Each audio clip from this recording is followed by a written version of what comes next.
reunidos em torno dos nossos pastores.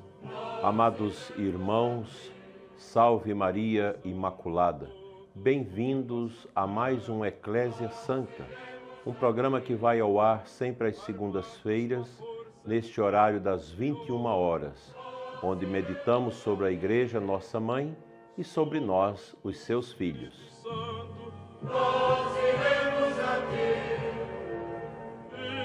Igreja Santa, Senhor do Senhor. Glória a ti, Igreja Santa, ó cidade dos cristãos, e meus filhos hoje e sempre, e vão todos como irmãos. Em nome do Pai, do Filho e do Espírito Santo.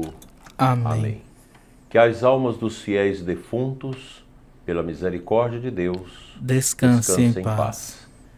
Querido povo de Deus, aqui presente no nosso canal, nessa noite bonita do dia 4 de dezembro, com mais um Eclésia Santa, que traz para você uma humilde e simples meditação no Catecismo da Igreja. Hoje vamos meditar a partir do número 547, que fala sobre os sinais do reino e depois as chaves do reino, que é parte central da reflexão de Nosso Senhor Jesus Cristo com seus discípulos, com seus apóstolos. Tem muitas perguntas, muitas pessoas querendo que a gente tenha um posicionamento a respeito desses temas de confusões que têm aparecido nas mídias acerca de temáticas da igreja envolvendo sacerdotes. Eu não vou entrar nessa seara porque a gente perde tempo com isso. Eu só recomendo que vocês leiam os números do Catecismo da Igreja 675, 76, 77.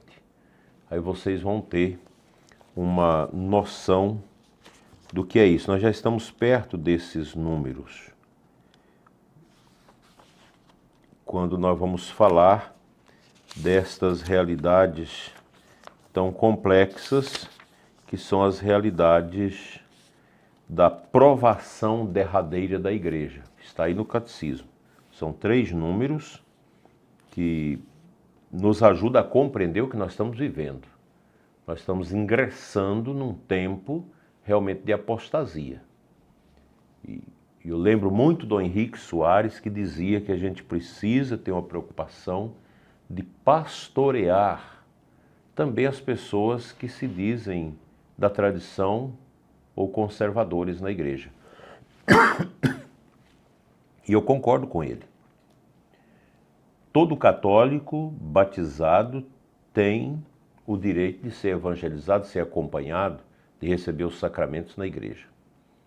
Esse negócio de sacerdotes levantar as pessoas que estão de joelhos para receber a comunhão, eles estão cometendo um delito contra o direito litúrgico da igreja, que prevê a comunhão dos fiéis ajoelhados, recebendo a hóstia na boca. Nós não podemos ir contra a normatividade da igreja. E isso é algo que fere o coração de Deus. E outras atitudes que a gente está vendo por aí, crescendo, né? Toda uma ojeriza, uma raiva contra certos aspectos da igreja, comunhão na boca de joelhos e outras coisas que vão crescendo. O ódio à missa na forma antiga, que é permitida em muitos lugares, isso já desde o motu próprio do Bento XVI, mas que tem pessoas que insurgem contra isso, como se a missa antiga, na última versão de São João 23, fosse uma doença. Não é esse o caminho. Nós não podemos aceitar nenhum canto em latim na missa? Mas isso é ignorância, é uma estupidez. Falta de conhecimento do Concílio Vaticano II tem levado as pessoas a esses exageros. E muitos exageros as pessoas fazem em nome do espírito do concílio, que não existe. Leiam o primeiro documento, a Constituição Dogmática Sacrosanto Concílio do Vaticano II, o primeiro documento. Leia sobre a liturgia. Lá está escrito que é permitido que você faça o uso do latim em partes da Santa Missa. Eu lembro do meu bispo, sempre na Quinta-feira Santa, Dom José Silva Chaves, também em ordenações, que ele fazia o prefácio da oração eucarística em latim, a bênção final em latim, se permitia cantar as partes fixas da missa em latim. Isso não tem nada a ver, faz parte da nossa vida. Portanto, a gente precisa rezar mais para que não haja esses exageros que machucam as almas, que machucam o reino de Deus, que machucam a vontade de Deus. É uma perda de tempo. O sacerdote, se não está bem, não saia do quarto, fica no quarto. Não vá celebrar missa sem fé para dar coisa, para brigar com as pessoas. Nós não podemos ter esse tipo de atitude porque ela é anti-evangélica, ela fere os ditames da caridade, que é fundamental na nossa vida, na vida nossa de igreja. Então, posto essas considerações, nós vamos adiante na nossa meditação, mas não deixe de meditar em profundidade. Quando nós chegarmos nesses cânones do nosso catecismo, nós vamos falar disso. E logo, logo nós vamos chegar. Eu creio que lá para o mês de fevereiro, por aí, março, nós já vamos entrar nessa parte da profissão da fé, de onde virá julgar os vivos e os mortos. Nós vamos falar sobre a volta gloriosa de Cristo e a provação que a igreja vai passar como derradeiro momento antes da chegada de Cristo. E esses números do catecismo, 675, 676 e 677, nos dão uma clareza acerca dessa temática e parece que a gente está entrando já nesse tempo. Esse tempo da apostasia, esse tempo da impostura religiosa suprema, de um modelo religioso que foge ao esquema de Cristo. E nós só vamos entrar no reino se passarmos por estas provações. Então vocês leiam esses 3 números e tirem as suas conclusões. Vai meditando sobre eles. Quando nós chegarmos lá para o mês final de fevereiro, março, nós vamos falar com mais profundidade sobre isso. Pois é importante meditar sobre o que a igreja nos ensina acerca dela mesma e das últimas realidades derradeiras que nós vamos passar. No número 547 do Catecismo da Igreja, nós temos o seguinte ensinamento: Jesus acompanha suas palavras com numerosos milagres e prodígios, que manifestam que o reino está presente nele, atesta que Jesus é o Messias anunciado. Os milagres, também chamados de sinais por São João, nos evangelhos, evidenciam o poder de nosso Senhor Jesus Cristo como Messias, como o Filho do Pai enviado. Aí você tem gente que hoje estuda a Bíblia que nega os milagres. Isso não é novidade, porque Rodolfo Bultmann, criador da exegese protestante na Alemanha, também negou os milagres, com a sua teoria da demitologização bíblica, que foi um arraso. Eu digo para vocês, não tenho dificuldade de acreditar nos milagres de Jesus. Não me venha com essas historinhas de carochinha, dizendo que a multiplicação dos pães foi aquela junção fraterna, cada um foi tirando do bolso um pedaço de pão, um pedaço de peixe e juntou. Então a partilha fez com que houvesse esse milagre. Isso é conversa de teologia da libertação e a gente não acredita nessas coisas. Os milagres de Jesus existiram sim, nós cremos e ponto final. Os sinais operados por Jesus testemunham que o Pai o enviou. Convidam a crer nele. Aos que a ele se dirigem com fé, concede o que pedem.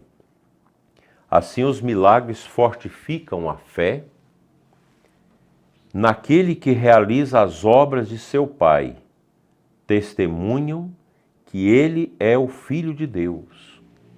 No entanto, podem também ser ocasião de escândalo. Não se destinam a satisfazer a curiosidade e o desejo de algo mágico, apenas de seus milagres tão evidentes. Jesus é rejeitado por alguns.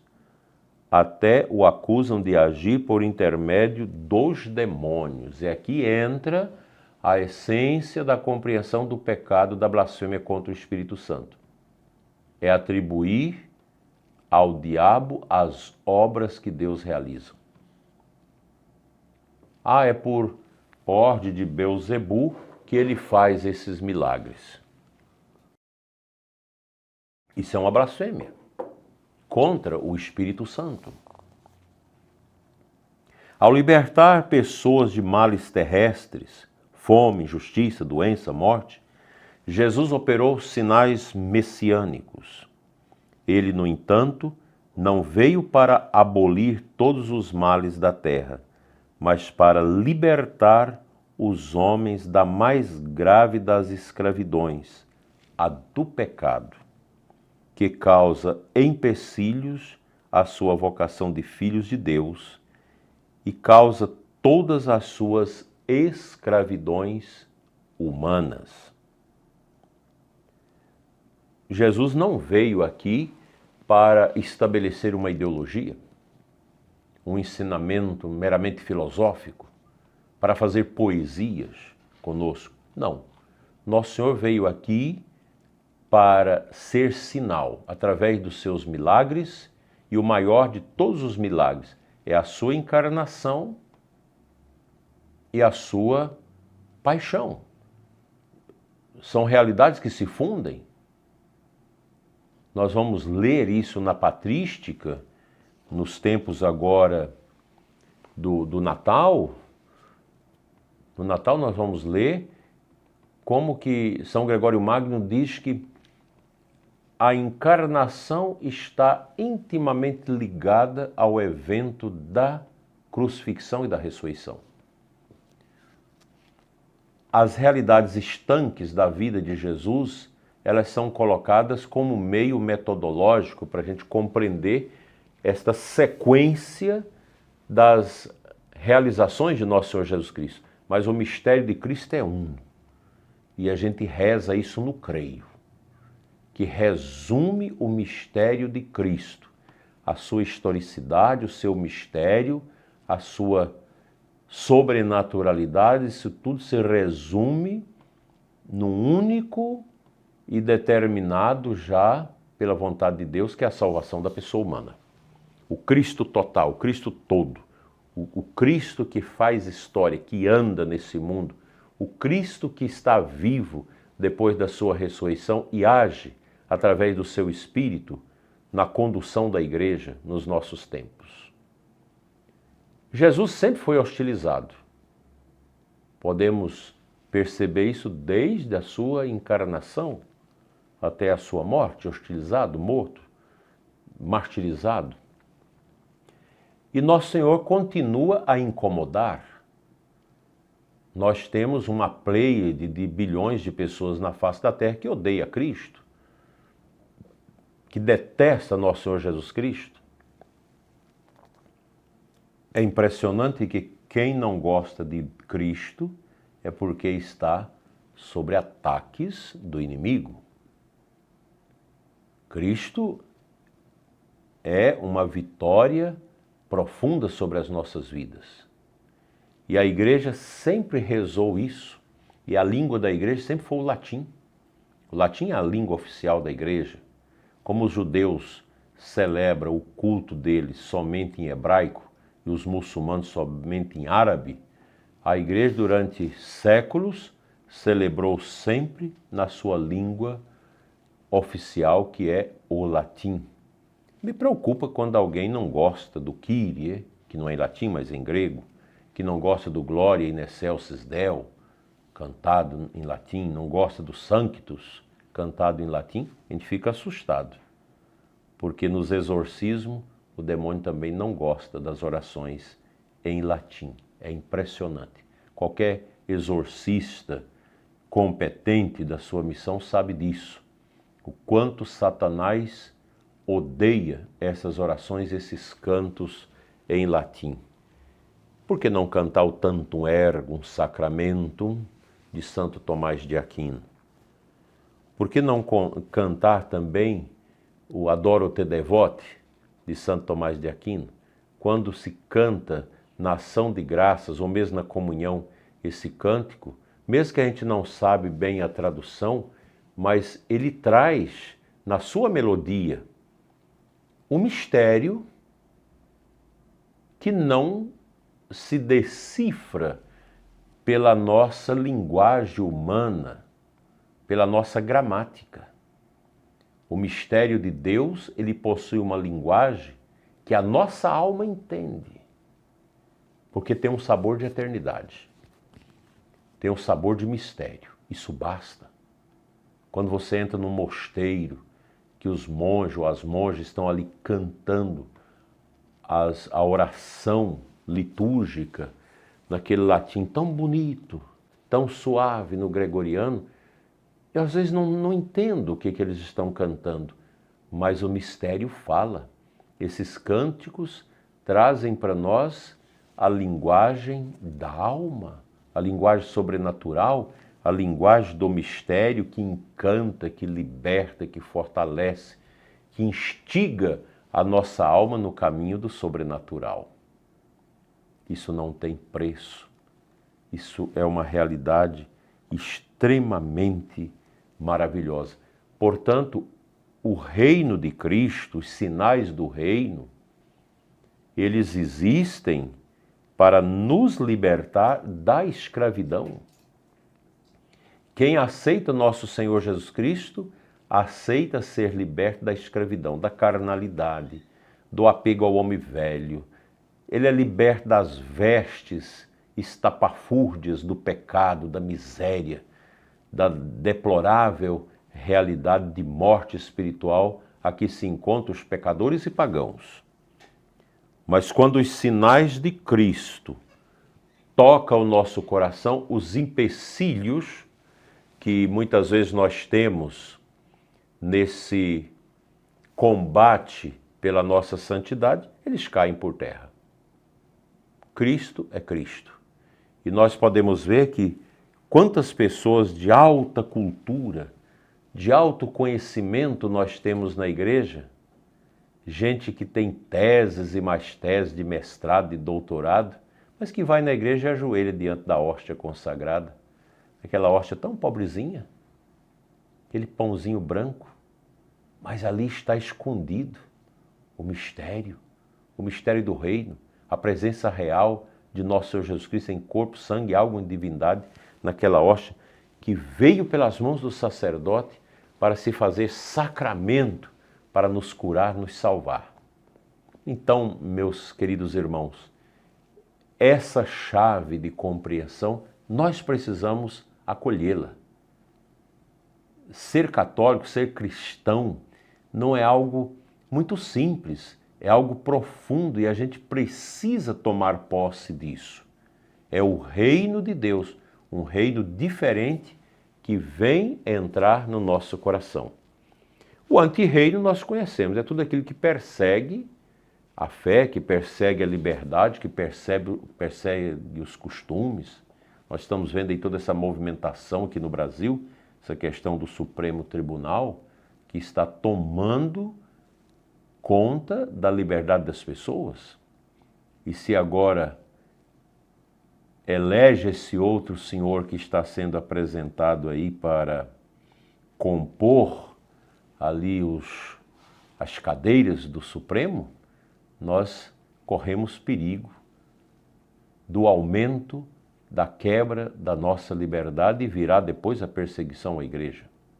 Porque é um comunista, é uma figura que não tem os limites da moralidade,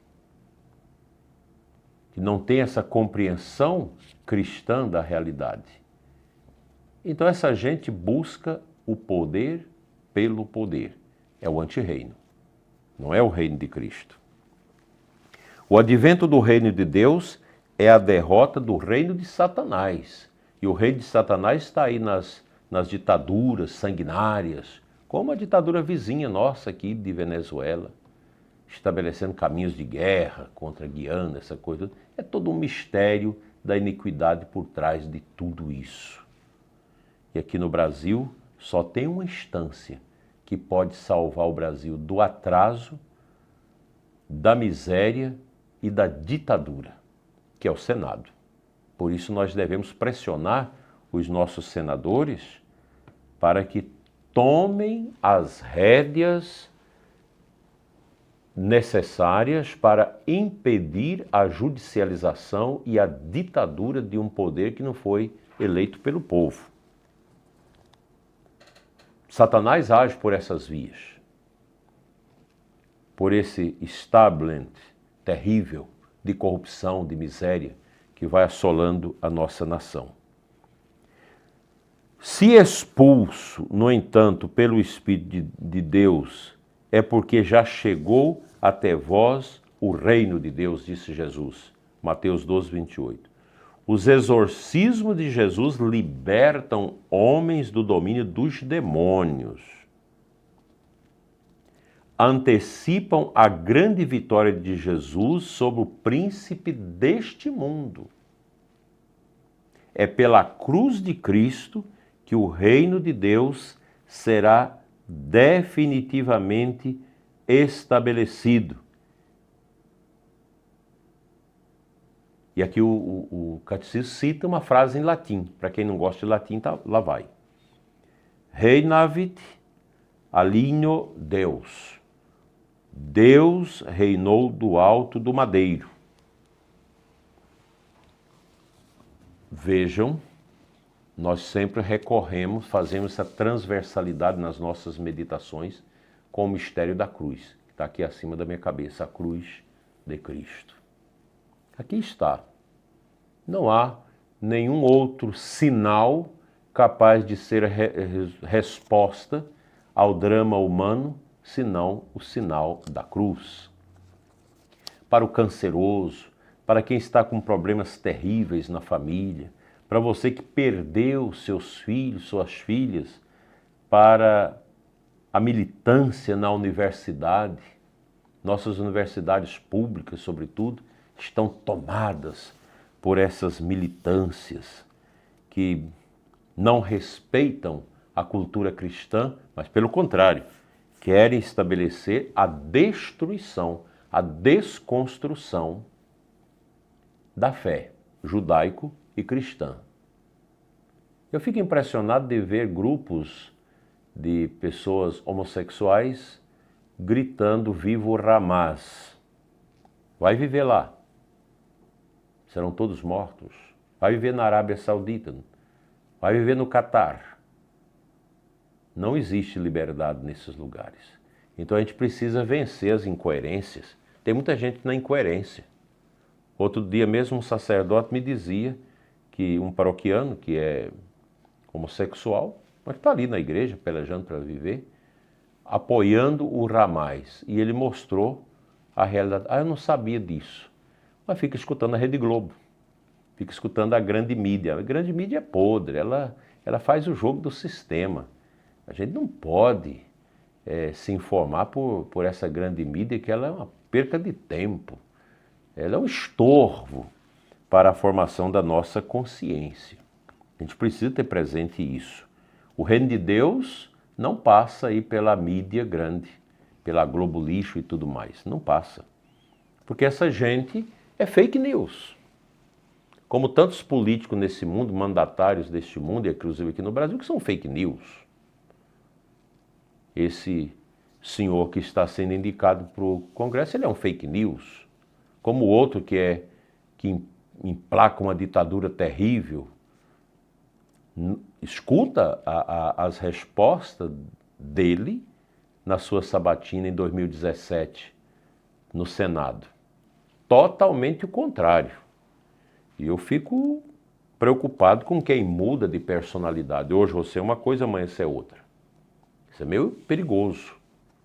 Nós temos que ter cuidado com essa gente. É essa gente que quer mandar, destruir e empoderar humanamente em cima da humanidade, desfazendo o elo de equilíbrio da nossa situação humana, que é a liberdade, que é a verdade. Essa gente não quer isso. No número 551, o Catecismo diz assim: desde o início de sua vida pública, Jesus escolhe homens, em número de 12, para estar com ele. Tão bonito isso. E para participar de sua missão, e lhes dá participação em sua autoridade. Lucas 9:2 cita: ele os enviou para anunciar o reino de Deus e curar. Aquilo que Jesus fazia, que era o anúncio do reino, e as grandes curas, os grandes sinais, os apóstolos são enviados para realizar, efetivar o mesmo. E fizeram. A Sagrada Escritura relata os milagres dos apóstolos. Permanecem eles para sempre associados ao reino de Cristo, pois Jesus dirige a igreja por intermédio deles. E aí Lucas 22, 29, 30 diz o seguinte: por isso, assim como meu Pai me confiou o reino, eu também vos confio o reino.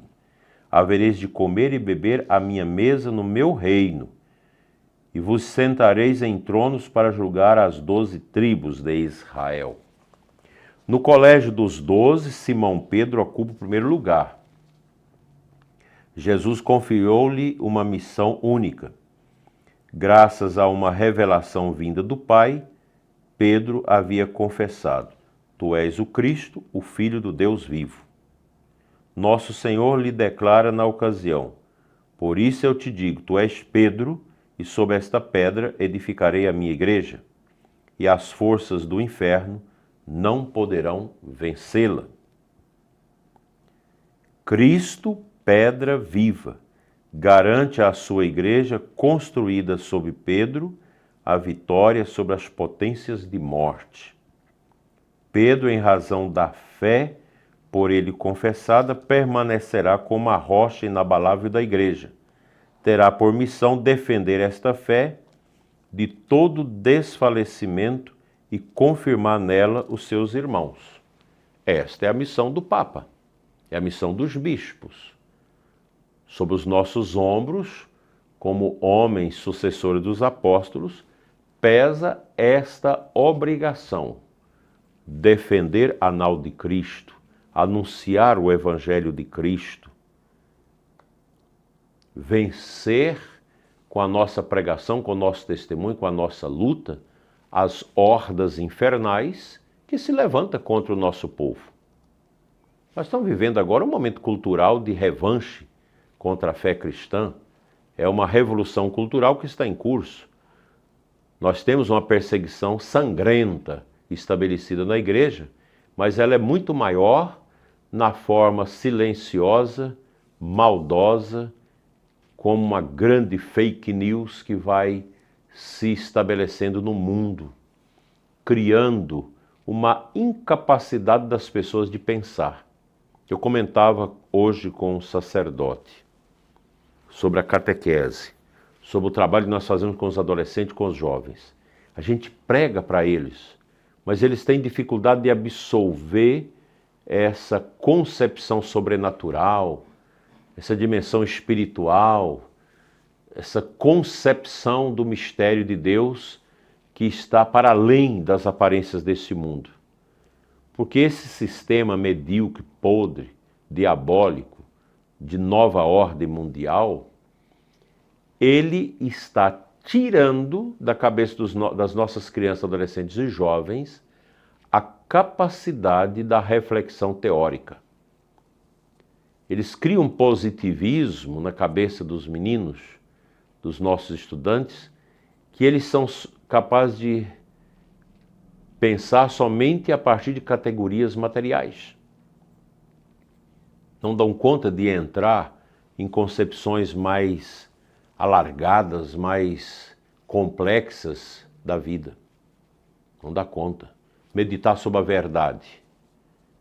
Não consegue entrar nisso, porque é um campo árido para a mente. Você precisa de um cabedal teórico, prescindindo das realidades materiais, dessa fenomenologia, dessa manifestação em fenômeno da realidade dada como matéria. Então você não consegue abstrair-se disso. Isso é a mediocridade dos nossos tempos. Daí a dificuldade que nós temos de meditar com nossas crianças, com nossos jovens, sobre temas mais etéreos, mais áridos, como a verdade, como virtudes, pois as pessoas estão grudadas nas coisas reais que sobressaltam aos nossos olhos e não são capacitadas para adentrar o pórtico das meditações sobre os entes de razão, sobre as realidades de pensamento. A gente quer ficar agarrado às coisas que a gente vê. Isso empobrece terrivelmente a concepção humana. A pessoa não dá conta de meditar sobre a pessoa humana. Quando fala da pessoa humana, sobre o ser humano, ele já pensa no corpo, já pensa no sexo. Ele não é capaz de pensar na transcendência, na realidade sobrenatural da pessoa humana. Isso os senhores que são padres, que estão aqui conosco, encontra diversas vezes no confessionário, no atendimento, esses desafios. Você passa uma leitura, mesmo do catecismo, para as pessoas interpretar isso é difícil. Nós precisamos aprender a desfazer um pouco dessa realidade muito dos fenômenos. Você fica grudado àquilo que se estampa diante dos seus olhos, mas nós precisamos ir ao encontro das realidades mais profundas, que não são abstratas, elas são espirituais, sobrenaturais. Elas não se concretizam na matéria, mas elas se realizam nas realidades mais profundas que brotam do coração e da vontade divinas. É preciso ir nesse caminho. São Pedro confessou: Tu és o Cristo, o Filho de Deus. É a base, a fé. A fé é uma realidade também transcendente. Como que eu vou experimentar em laboratório a fé? Como que eu vou fazer uma averiguação da fé no laboratório? Não tem como.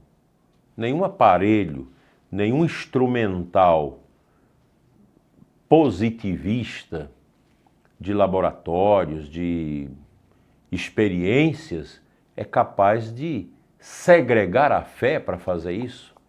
Daí que as realidades religiosas, as realidades espirituais, elas estão para além daquilo que nós somos capazes de enxergar com os nossos olhos neste mundo.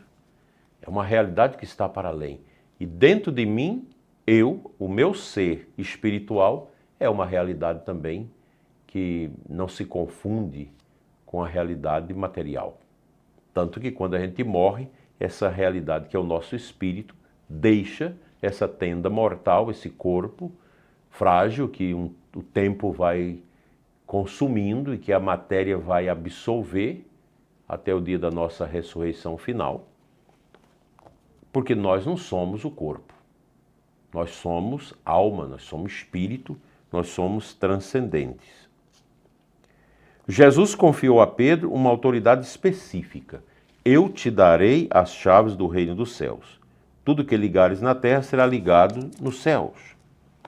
E tudo o que desligares na terra será desligado nos céus. O poder das chaves designa a autoridade para governar a casa de Deus, que é a igreja.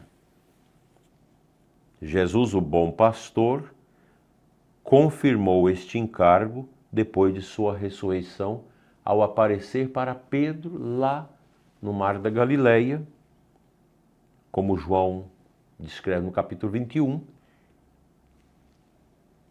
ao dizer ao apóstolo Pedro: apacenta minhas ovelhas. O poder de ligar e desligar significa a autoridade para absolver os pecados, pronunciar juízos doutrinais e tomar decisões disciplinares na igreja. Jesus confiou esta autoridade à igreja pelo ministério dos apóstolos, e particularmente de Pedro, no único ao qual confiou explicitamente as chaves.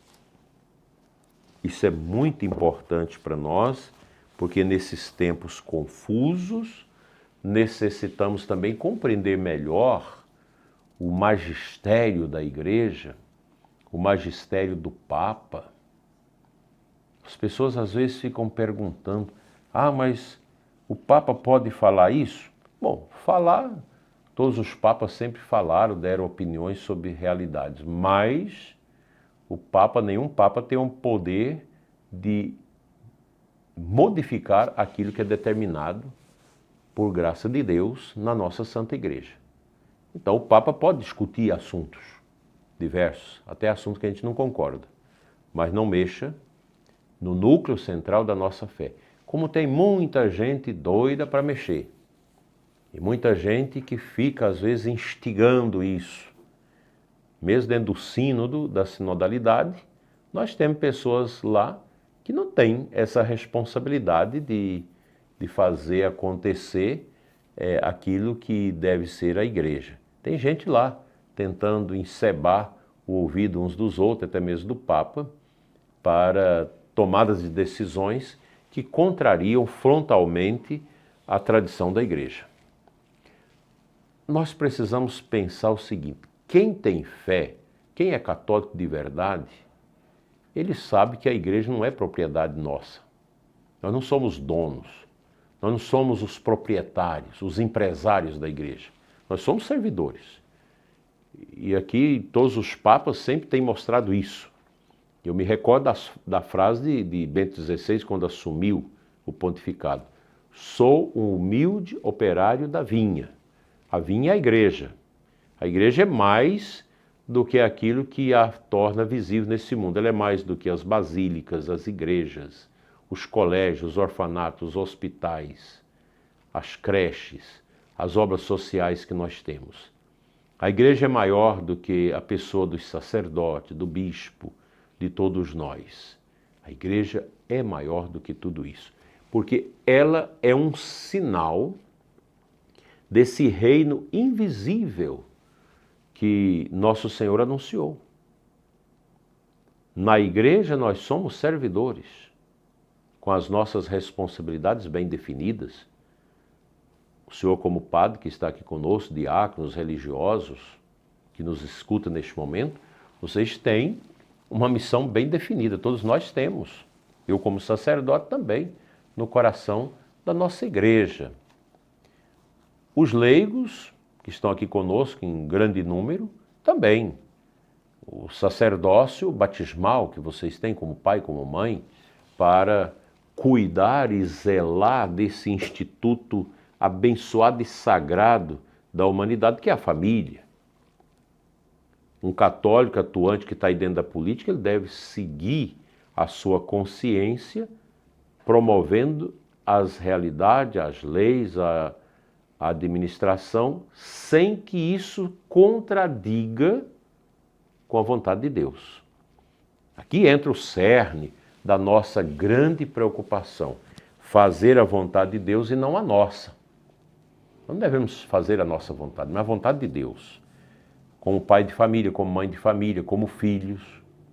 É tão triste quando você encontra pessoas que você conheceu na infância, às vezes eram até coroinhas na igreja, na catequese, e que agora, porque fizeram um curso universitário, não tem mais fé.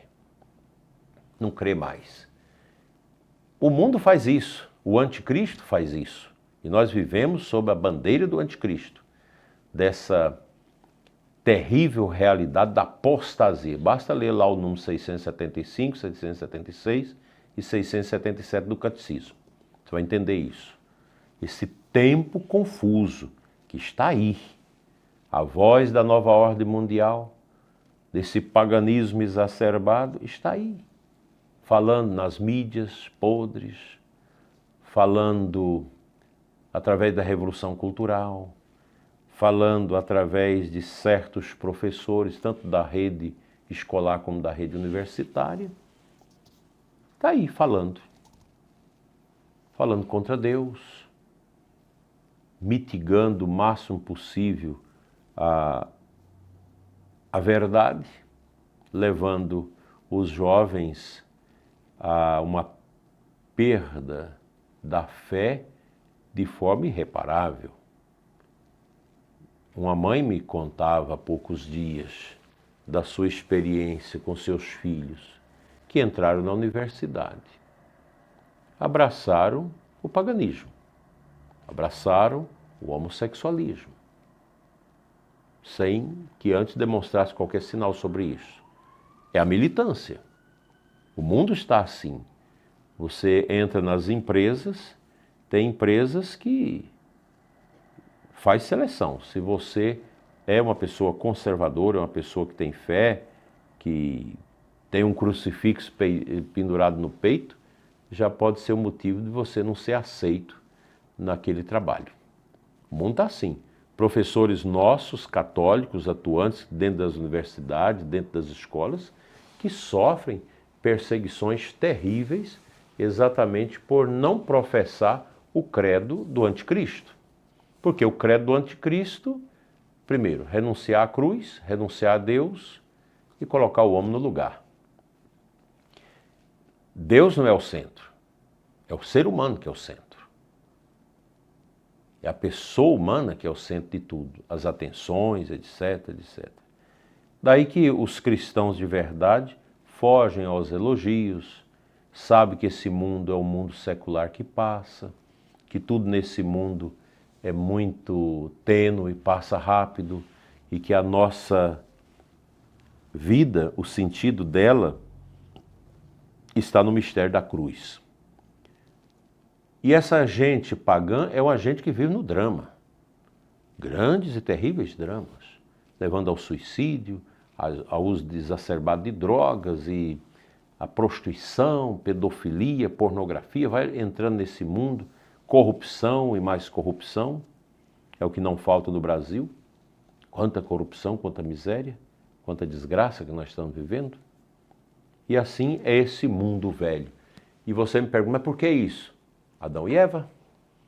O pecado original gerou todo esse turbilhão de desgraça que o mundo vive. O pecado original é a causa de tudo isso.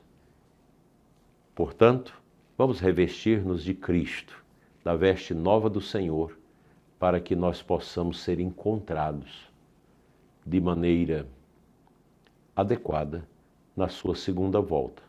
Que a igreja do céu, a igreja celeste, quando descer com Cristo a este mundo para elevar a igreja pequena e sofredora dos cristãos, possa nos alcançar naquele dia com muita alegria. Que Nossa Senhora, a Imaculada Conceição e São José interceda por nós, para que no final da nossa vida tenhamos uma morte santa e a nossa salvação em Deus garantida. Penso que esse tema é de suma importância para nós. Eu sei que vocês que estão aqui na live conosco já conhecem isso, mas o cristianismo é assim, a nossa fé, ela se fortalece sempre na lembrança. Sempre lembrar aquilo que a gente já sabe, faz muito bem para a nossa alma.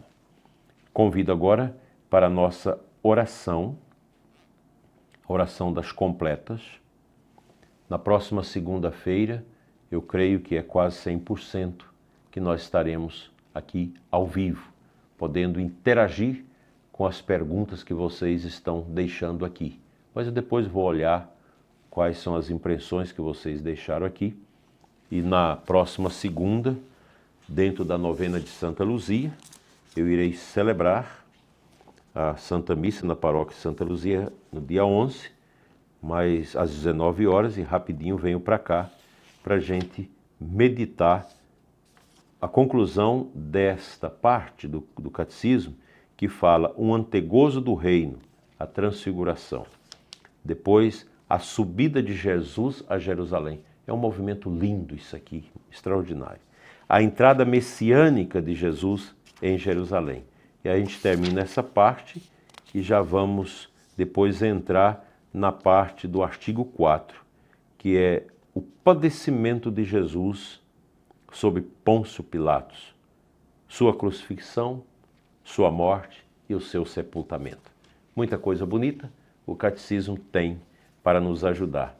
E mais do que isso, mais do que falando para vocês, isso que eu leio e comento aqui me ajuda a renovar os meus conhecimentos catequéticos. Louvado seja nosso Senhor Jesus Cristo. Para sempre seja louvado. Esse tema é muito difícil, Reginaldo? A gente tem que prestar bastante atenção, Dom Daí. É meio complicado, né? Meio pesado, né? Sim, exatamente. Mas é um tema bonito, porque ele mexe com a estrutura profunda da nossa fé, que deve ser sempre aclarada com bom discernimento espiritual. Afinal, nós não somos somente matéria, somos também espírito. E essas realidades, a oração, os sacramentos, os ensinamentos, as falas de Deus na Sagrada Escritura, alimenta exatamente a nossa espiritualidade. Vinde, ó Deus, em meu auxílio. Socorrei-me sem demora. Glória ao Pai, ao Filho e ao Espírito Santo. Como era no princípio, agora e sempre. Amém. Aleluia. Estamos dentro do Advento. Daqui até o dia 16, a liturgia vai nos convidar a viver esta grandeza da espera do Senhor. Reginaldo, eu gostaria que você pegasse o outro texto, que eu estou com o texto errado, esqueci. Você pega para mim? Pega aqui. A liturgia? É, o mais fininho aqui na estante, para que nós possamos fazer. Enquanto o Reginaldo pega, a gente vai falando aqui. Nós vamos ter a graça de poder vivenciar daqui até o dia 16 essa fixação na volta de nosso Senhor Jesus Cristo. É o mais fininho que tiver, Reginaldo. A volta de Cristo. E do dia 17 até o dia 24, nós vamos vivenciar de maneira profunda, se você não achar, eu faço aqui, de maneira profunda, a celebração do nascimento de nosso Senhor Jesus Cristo. É um tempo maravilhoso. Quem puder fazer uma boa confissão, não deixe de fazê-la, porque vai ajudar enormemente a vivência da nossa espiritualidade do Advento e nos preparar muito bem para o Natal de Jesus. Bem, então agora nós vamos dar sequência, vamos pedir a Deus perdão dos pecados para bem celebrar os divinos louvores. Senhor, tem de piedade de nós. Senhor, tem de piedade de nós.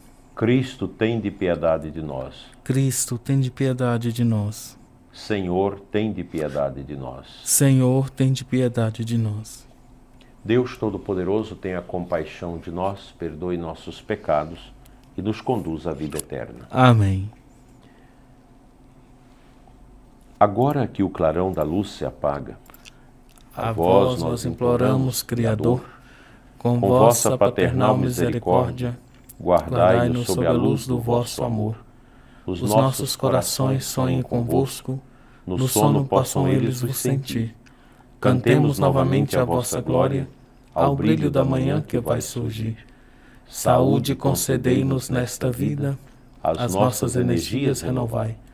Da noite a pavorosa escuridão, com vossa claridade iluminai. Ó Pai, prestai ouvido às nossas preces, ouvi-nos por Jesus nosso Senhor, que reina para sempre em vossa glória, convosco e o Espírito de amor. Salmo 85, oração do pobre nas dificuldades. Ó Senhor, sois clemente e fiel, sois amor, paciência e perdão. Inclinai, ó Senhor, o vosso ouvido, escutai, pois sou pobre e infeliz, protegei-me, que sou vosso amigo, e salvai vosso servo, meu Deus, que espera e confia em vós. Piedade de mim, ó Senhor, porque clamo por vós todo dia. Animai e alegrai vosso servo, pois a vós eu elevo a minha alma. Ó Senhor, vós sois bom e clemente, sois perdão para quem vos invoca. Escutai, ó Senhor, minha prece, o lamento da minha oração. No meu dia de angústia eu vos chamo, porque sei que me haveis de escutar. Não existe entre os deuses nenhum que convosco se possa igualar. Não existe outra obra no mundo comparável às vossas, Senhor. As nações que criastes virão adorar e louvar o vosso nome. Sois tão grande e fazeis maravilhas, vós somente sois Deus e Senhor. Ensinai-me os vossos caminhos e na vossa verdade andarei. Meu coração orientai para vós, que respeite, Senhor, vosso nome. Dou-vos graça com toda a minha alma, sem cessar louvarei vosso nome. Vosso amor para mim foi imenso, retirai-me do abismo da morte. Contra mim se levantam soberbos, e malvados me querem matar. Não vos levam em conta, Senhor. Vós, porém, sois clemente e fiel, sois amor, paciência e perdão, tende pena e olhai para mim. Confirmai com vigor o vosso servo, de vossa serva o filho salvai. Concedei-me um sinal que me prove a verdade do vosso amor. O inimigo humilhado verá que me destes ajuda e consolo. Glória ao Pai, ao Filho e ao Espírito Santo, como era no princípio, agora e sempre. Amém. Ó Senhor, sois clemente e fiel, sois amor, paciência e perdão. Leitura breve de 1 Tessalonicenses 5, versículos 9 a 10. Deus não nos destinou para a ira, mas para alcançarmos a salvação por meio de nosso Senhor Jesus Cristo. Ele morreu por nós para que, quer vigiando nesta vida, quer adormecido na morte, alcancemos a vida junto dele. Senhor, em vossas mãos eu entrego o meu espírito. Senhor, em vossas mãos eu entrego o meu espírito. Vós sois o Deus fiel que salvastes vosso povo. Eu entrego o meu espírito. Glória ao Pai, ao Filho e ao Espírito Santo. Senhor, em vossas mãos eu entrego o meu espírito. Salvai-nos, Senhor, quando velamos. Guardai-nos também quando dormimos. Nossa mente vigie com Cristo, nosso corpo repousa em sua paz. Deixai agora vosso servo ir em paz, conforme prometestes, ó Senhor, pois meus olhos viram vossa salvação, que preparastes ante a face das nações, uma luz que brilhará para os gentios e para a glória de Israel, o vosso povo. Glória ao Pai, ao Filho e ao Espírito Santo, como era no princípio, agora e sempre. Amém. Salvai-nos, Senhor, quando velamos, guardai-nos também quando dormimos. Nossa mente vigie com Cristo, nosso corpo repousa em sua paz. Oremos. Concedei, Senhor, aos nossos corpos um sono restaurador e fazei germinar para a messe eterna as sementes do reino que hoje lançamos com nosso trabalho. Por Cristo, nosso Senhor. Amém. Façamos agora a nossa saudação à Virgem Maria. Ó Mãe do Redentor, do céu, ó porta, ao povo que caiu socorre e exorta, pois busca levantar-se virgem pura, nascendo o Criador da criatura, tem piedade de nós e ouve suave o anjo te saudando com seu ave. O Senhor esteja convosco. Ele está no meio de nós. Juntamente com os sacerdotes presentes na nossa live, os diáconos, supliquemos a Deus a bênção sobre todos vocês que nos acompanham. Pela intercessão de Nossa Senhora, a Santíssima Virgem Maria, a Imaculada Conceição, cuja novena estamos celebrando, venha sobre você, dileto ouvinte, e sobre todos que nos acompanham, a bênção de Deus Todo-Poderoso, Pai, Filho e Espírito Santo. Amém. Tenham todos uma noite tranquila, um bom repouso e no final da vida, uma morte santa. Amém.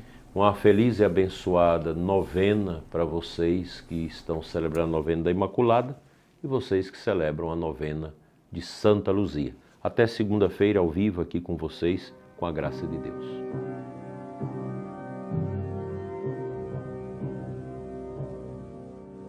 De nossas fazendas e nossas cidades, nós iremos a ti. De nossas montanhas e nossas baixadas, nós iremos a ti. De nossas cabanas e pobres favelas, nós iremos a ti. De nossas escolas e nosso trabalho, nós iremos a ti.